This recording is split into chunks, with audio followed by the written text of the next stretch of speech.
Grit for the Day. Lived experience from influencers who overcome. With CEO and founder Thomas Lee Johnson. Because I kind of look so ridiculous, I hesitated to share. But yeah, I guess in the late 70s, it was common for white Jewish people to have afros as well. So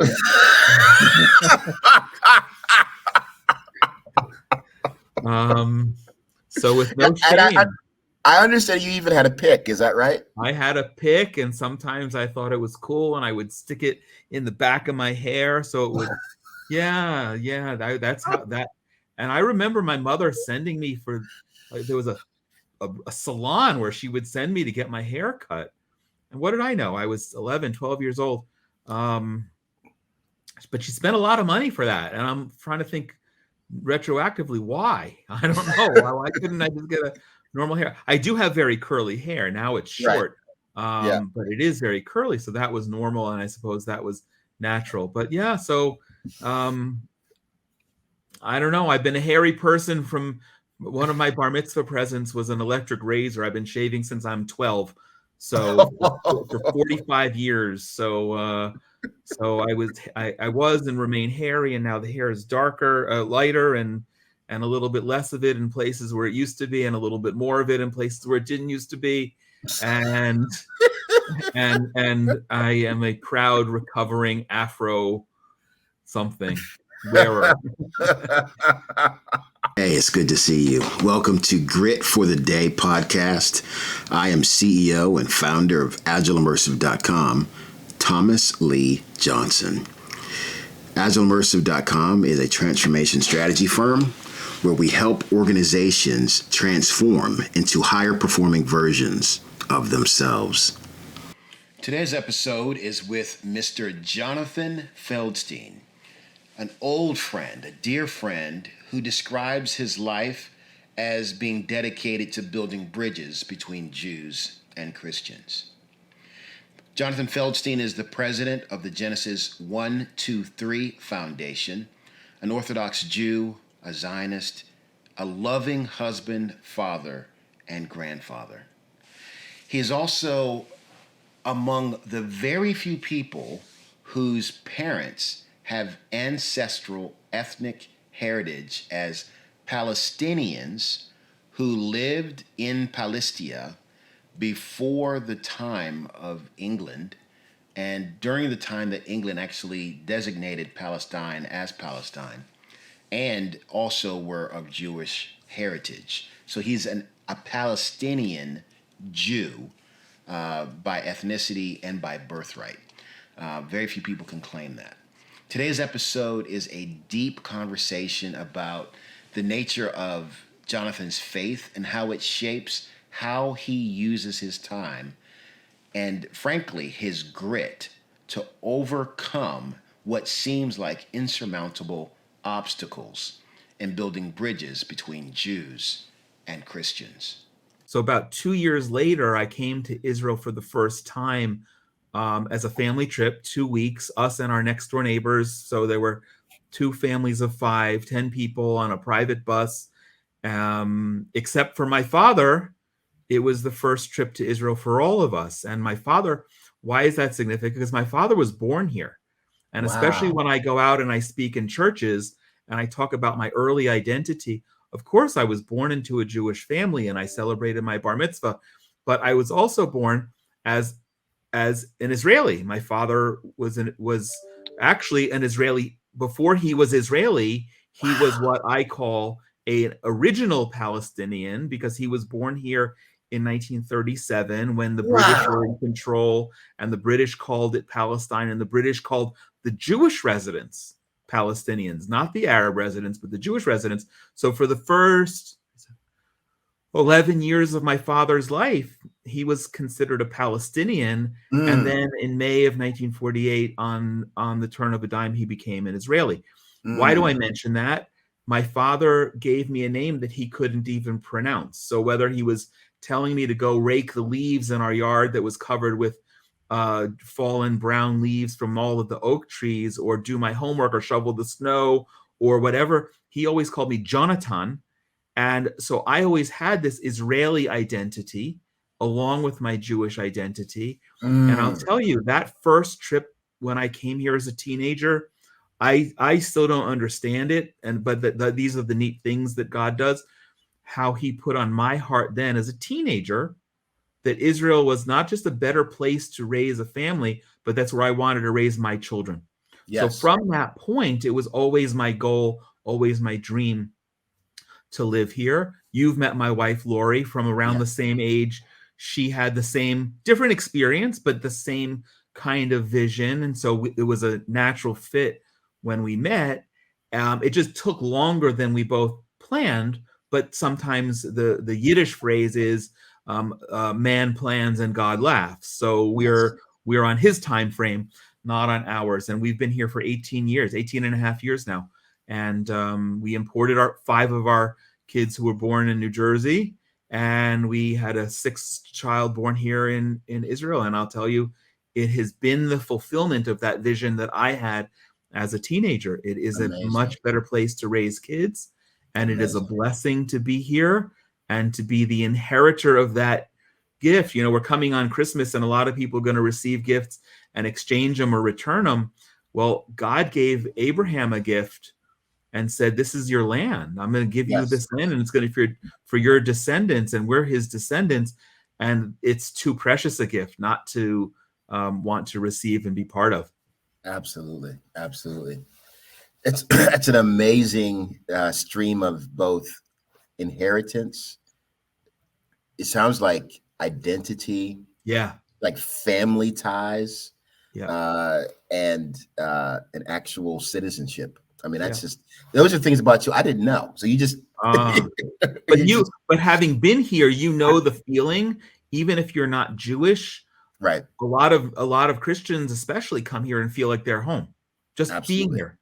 So all the more so for me as a Jew and the son of an Israeli, and then visiting his home and meeting his childhood best friend, and I guess I can say this, you know, when I met his childhood best friend's children, we spoke in broken Hebrew and English back and forth and taught each other curse words in different languages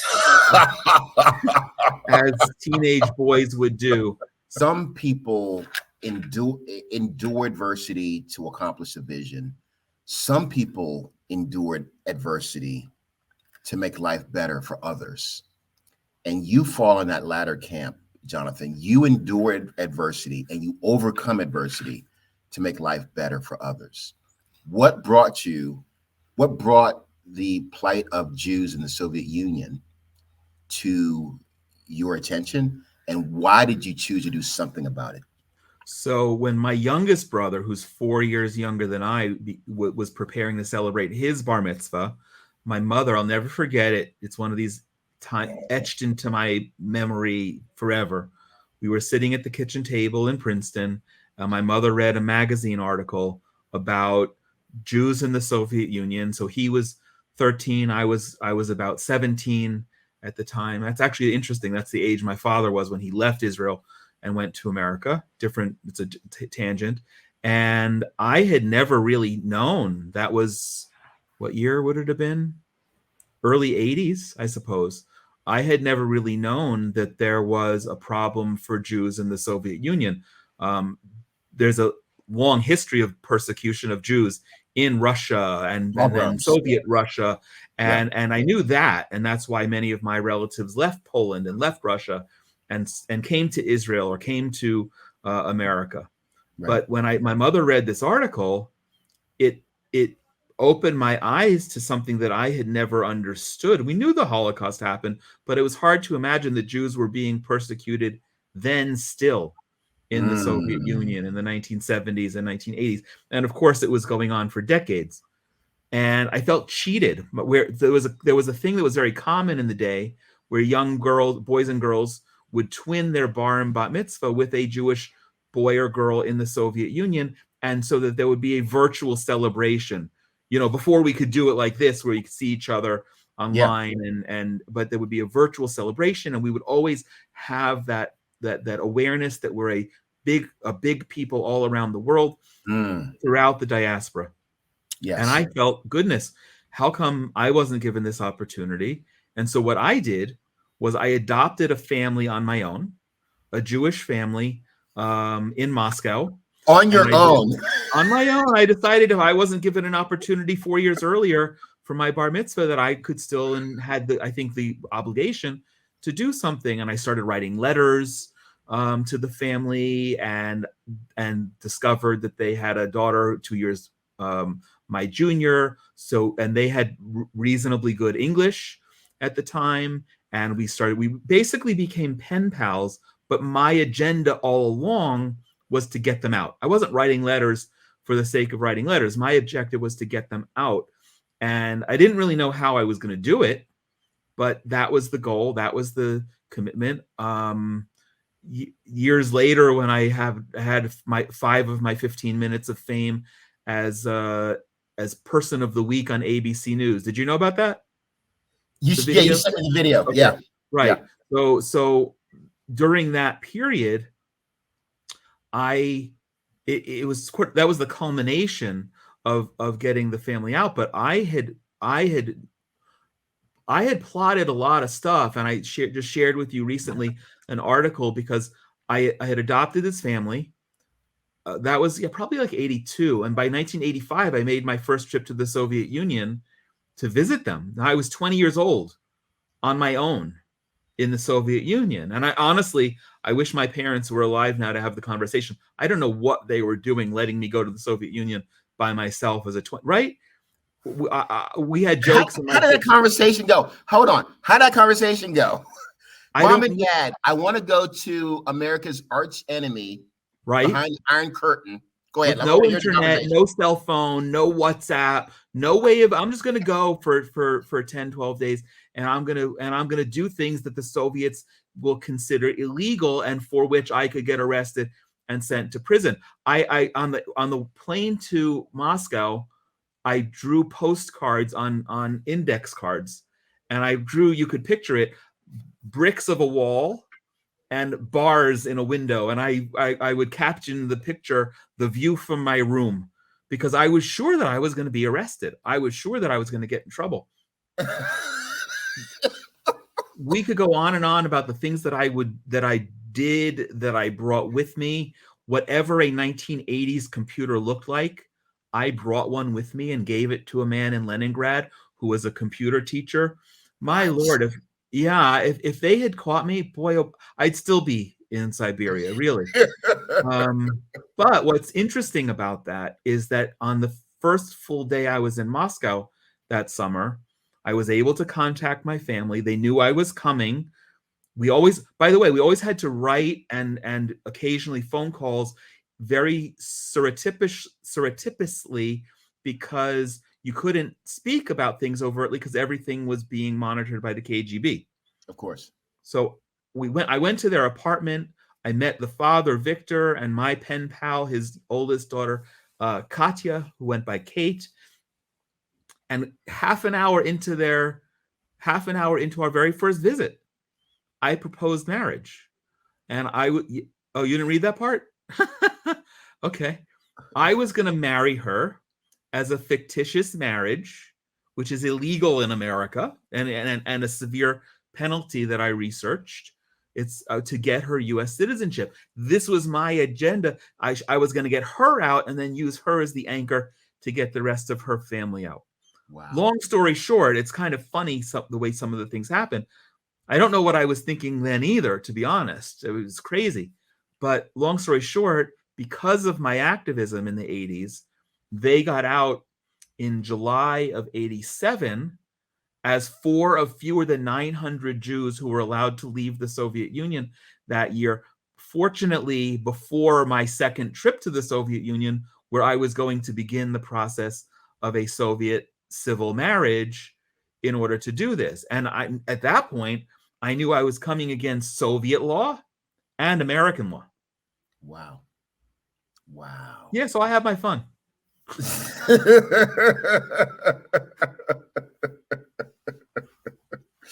Jonathan, to have a heart big enough to want to sacrifice and potentially endanger your freedom, you have to have some sense of purpose much larger than yourself. What drives that sense of purpose? What drives that larger sense of something bigger than yourself? Wow, that's a great question. It has to be our history. It has to be the fourth. How many years are we? 4,000 years of Jewish history, going from Abraham, and knowing that I'm a part of it, and not just knowing, but being privileged. I didn't grow up in a religious home, so my becoming Orthodox, the observance the way I do, and the beliefs that I've adopted, Christians would refer to it as being born again, though I was born into a Jewish home. But if you're all in, if you embrace it, you embrace it all, and that goes to me wanting to be a part of it, living here in Israel, and me not taking for granted all that I was given and the opportunities as a Jew. The opportunities to grow up in a home where you don't eat, where you can take your faith for granted, and you can take Jewish culture and history for granted, and realizing that I wanted to make sure that my kids were an inheritor of that gift. It also is what drives me, as you know, in my building bridges between Jews and Christians. It's not just something that I like to do, but we're connected through God. And even if we disagree on certain major theological things, I can live with that very comfortably, but we have so much more in common, and the foundation. So really, and it's part of that. And I was explaining to somebody the other day how me interfacing and building bridges with Christians through the Genesis123 Foundation makes me a better Jew, because I'm on the spotlight is on me to really represent what that is, and do so with integrity, and do so with sincerity. So I think that's the safest answer, because I honestly, I don't know what else would drive me to do what I have done or what I am doing if it weren't for that understanding of my being maybe the little tail end of a comma in all of the pages of Jewish history over thousands of years. Frictionless enterprise is my invention. It came to evolve as I worked one-on-one with presidents and CEOs of Fortune 500 companies. One such company, the leader of a financial services company headquartered in Wisconsin, came to me and said he had serious constraints and let's say broken relationships on his leadership team. Through a course of assessment using Frictionless Enterprise, we identified the awareness, purpose, orientation, goal, and cadence of his leadership team. And through that assessment, we were able to diagnose, find the challenges, and actually give them a fix-it plan, which is being implemented at this very moment to great success. Frictionless Enterprise works. It's a transformation strategy that sticks and helps you become steadfast in transforming to ever greater and higher performing enterprise. Go to agileimmersive.com to learn more.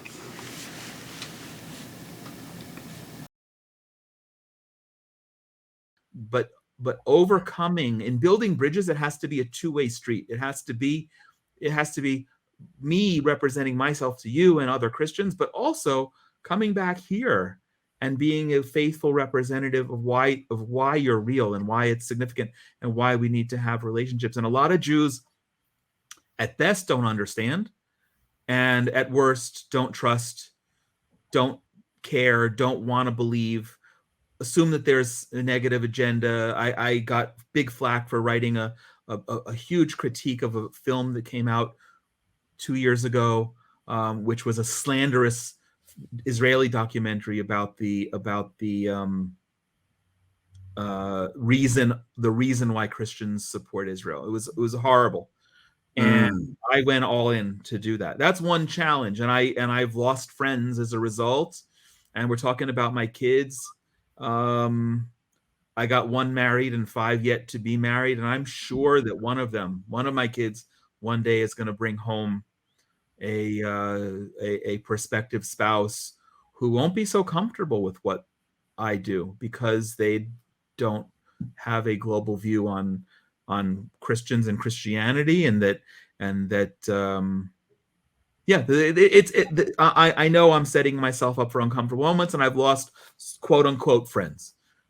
The other challenge is in my professional career, working with nonprofits, which I coined this phrase several years ago, which are very happy to objectify Christians as a faith-based ATM, simply to get money out, right?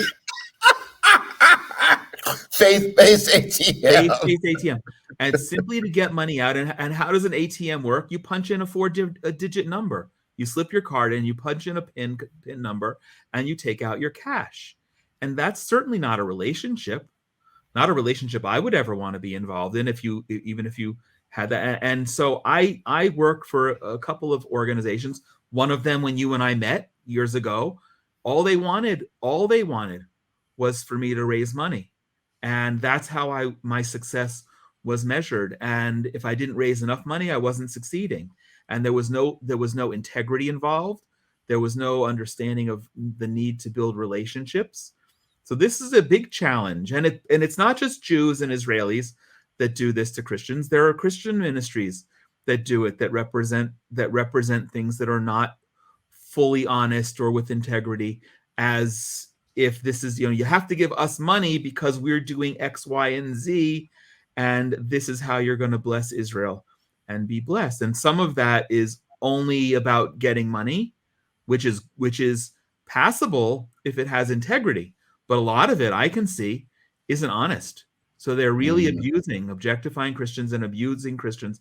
So I come up against that, and I'm criticized for that. But I raise the bar, and by raising the bar, I'm not being the abuser that others are, and therefore, part of it's the pandemic. But we were speaking before we started the program. It's the last couple of years have been very hard because I'm not running around making up things for people like you to give money to, which are really just lining my pockets. And there are lots of people who do that, and I won't name names.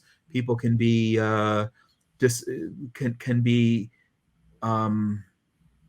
do their own investigation and learn. But by raising the bar, there's a lot less opportunity just to be that guy who's punching in 4-digit numbers and receiving cash in all directions. Gotcha. There's something about your choices that really feels gritty. Grit for the Day is a podcast about influencers who overcome adversity.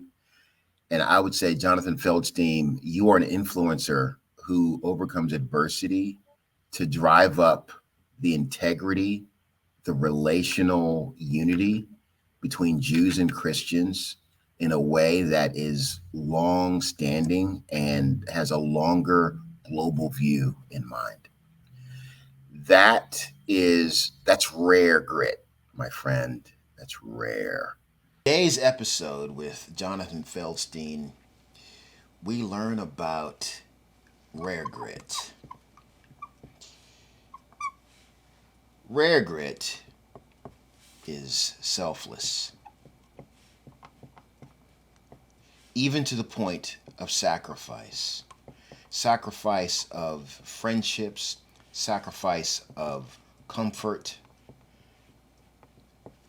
This is all possible because there's a vision for legacy. There's a vision for a bigger coalition. And there's something really rare and really precious about building that kind of rare grit using Jonathan Feldstein's recommendation of integrity and forthrightness. And what's really impressive is with integrity and forthrightness, there also comes a protectiveness of precious relationships, so that there's always looking out for the greater interest of friends and seeing people who don't even necessarily share your faith as potential friends. Here's to you, my friend. I hope you find your grit to endure and overcome today.